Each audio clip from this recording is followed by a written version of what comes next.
Okay. ఆధునిక ప్రజలకు నమస్కారం. అస్సలాము అలైకుం. గాడ్ బ్లెస్ యూ మిత్రుల.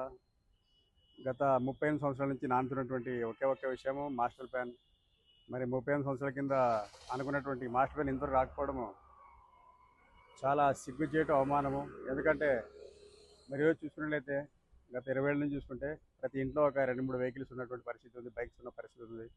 ఒక్కొక్కరికి 2 బైక్స్ ఉన్న పరిస్థితి కూడా ఉంది. మరి ఎప్పుడో 38 ఏళ్ళ కింద అన్ని బైక్స్ లేవు. ఒక వీధికి కలిపితే 2-3 బైక్స్ ఉండేవి కాదు. మరి ఇన్ని బైక్స్ అని ఇప్పుడు ప్రతి వీధిలో వందల బైక్స్ ఉన్నాయి. వేల బైక్స్ రోడ్డు మీద వస్తున్నాయి. ఇంతవరకు మాస్టర్ ప్లాన్ రాకూడదు అనేది మా ఆధునిక ప్రజలు చేస్తున్న దురదృష్టము, దరిద్రం తప్ప మరొకటి కాదు.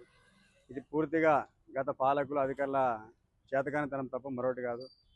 మరి గత 38 ఏళ్ళ నుంచి ఏం జరుగుతుందంటే మాస్టర్ ప్లాన్ భయం పెట్టి నాయకులు కావచ్చు, అధికారులు కావచ్చు, వస్తున్నటువంటి సమాచారం ప్రకారము ఈ యొక్క షాప్స్కి మార్కింగ్ వేయడం. ఇది 2 అడుగులు పోతుంది కటింగ్, ఇది 6 అడుగులు పోతుంది కటింగ్, ఇది 8 అడుగులు పోతుంది, కొన్ని చోట్ల 12 అడుగులు కటింగ్ అని చెప్పి మార్క్ వేసి డబ్బులు దండుకుంటారనేది ఒక విశ్వసనీయమైన సమాచారం మన దగ్గర అప్పటి నుంచి వస్తూనే ఉంది. చిన్నప్పటి నుంచి వింటున్నాం ఈ మాట.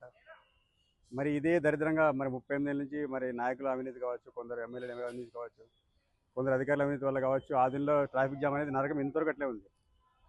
ఏదేమైనప్పటికీ మరి ఇప్పటికైనా ఆదిన ఎమ్మెల్యే పార్థసారథి గారు అసెంబ్లీలో మాట్లాడినారు మాస్టర్ ప్లాన్ గురించి. మరి ఇది కార్యరూపం దాల్సిందా, లేకుంటే మళ్ళీ ఇప్పుడు ఈసారి కూడా మార్కింగ్ వేసి ఎవరైనా డబ్బులు తింటారనేది మనకి ఇంకా అనుమానంగానే ఉంది. ఏదేమైనప్పటికీ కూడా మాస్టర్ ప్లాన్ అంటే జీవో వచ్చి మార్కింగ్ వేసి సంపూర్ణంగా రోడ్ ఎంకరేజ్మెంట్ తొలగించి మరింత స్థలాలు అవసరమైతే గవర్నమెంట్ కొనుక్కొని రోడ్డు వెడల్పు చేసి తగిన పార్కింగ్ వసతులు కల్పిస్తే తప్ప అప్పటివరకు ఈ మాస్టర్ ప్లాన్ వస్తుందని నమ్మకం ఎవరికి లేదు.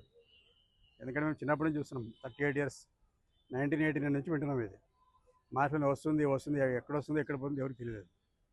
మరి కాబట్టి ఖచ్చితంగా ఈసారైనా ఎమ్మెల్యే పార్థసారథి గారి హయాంలో సక్సెస్ఫుల్ కావాలని కోరుకుంటున్నాము. మరొక విషయం ఏమంటే మరి రోషన్ లాడ్జ్ నుంచి గోకరెండ వరకు, అదేవిధంగా శ్రీనివాస్ భవన్ నుంచి అదే గోకరెండ వరకు 40 ఫీట్ రోడ్ ఉండేది. ప్రపోజల్ 2019లో అప్పటి ఆర్డి టౌన్ ప్లానింగ్ గారు మేడం గారు మన మున్సిపల్ కౌన్సిలర్లో మీటింగ్ పెడితే అప్పుడు చాలామంది అధికారులు, నాయకులు, ఒక 3 సిఐలు అందరూ వచ్చారు. నేను కూడా దాంట్లో పాల్గొన్నాను. ఈ యొక్క 2 రోడ్లకి 40 ఫీట్ సరిపోతే 60 ఫీట్ అని నేను పెట్టిన ప్రపోజల్ని పాస్ చేసి దాన్ని కూడా 60 ఫీట్గా చేసినారు. అది వారికి ధన్యవాదాలు తెలియజేసుకుంటున్నాము. ఖచ్చితంగా మరి రోడ్లు వెడల్పు కావచ్చు, పార్కింగ్ కావచ్చు, గతంలో కొందరు పాలకులు, ఎమ్మెల్యేలు, కొందరు నాయకులు చేసిన అవినీతి కాకుండా మార్కింగ్ వేసి డబ్బులు దండుకోవడము, కోట్లు కుమ్మరించుకోవడం కాకుండా ఈసారైనా నిజాయితీగా మాస్టర్ ప్లాన్ సక్సెస్ కావాలని, ఈ యొక్క ట్రాఫిక్ నరకం నుంచి ఆదిన ప్రజల్ని విముక్తి చేయాలని ఆదిన ఎమ్మెల్యే గారిని కావచ్చు, అదేవిధంగా అధికారులు కావచ్చు చేతులు జోడించి మొక్కుతున్నాము. ఇంకా చాలా మేము ఈ నరకాన్ని అనుభవించినాము. ఈ ట్రాఫిక్ నరకాన్ని మేము ఇంకా అనుభవించే పరిస్థితులు లేము. కాబట్టి ఖచ్చితంగా మాస్టర్ ప్లాన్ ఈసారి సక్సెస్ఫుల్ కావాలని కోరుకుంటున్నాను. లేని ఎడల చరిత్ర మిమ్మల్ని క్షమించదని ప్రతి ఒక్కరిని హెచ్చరిస్తున్నాము. నా పేరు నూర్ అహ్మద్, ఎంహెచ్బీఎస్ రాష్ట్ర కార్యదర్శి.